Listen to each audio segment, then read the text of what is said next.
राष्ट्रीय plus polio लसीकरण मोहिमेअंतर्गत पैठण तालुक्यातील 6 आरोग्य उपकेंद्रांतर्गत पैठण तालुक्यात हजारो बालकांना पोलिओ डोस देण्यात आल्याची माहिती तालुका आरोग्य अधिकारी अजहर अली यांनी दिली।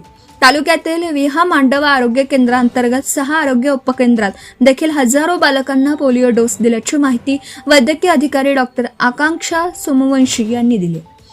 वडवाळी आरोग्य उपकेंद्रांतर्गत वडवाळी गावातील 214 बालकांना पोलिओ डोस देण्याची जबाबदारी आरोग्य समुदाय अधिकारी डॉक्टर रंजित घोडवे, आरोग्य सेविका डॉक्टर कल्पना शिंगणे व आरोग्य सेवक पवन कायंदे यांच्याकडे देण्यात आली होती।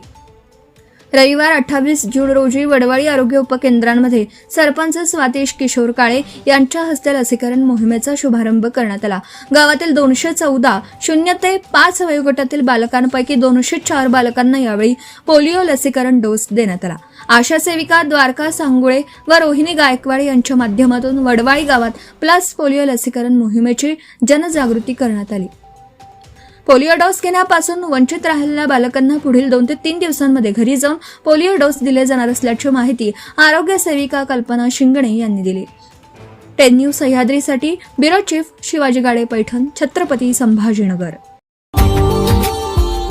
Subscribe now and press the bell icon. Never miss an update.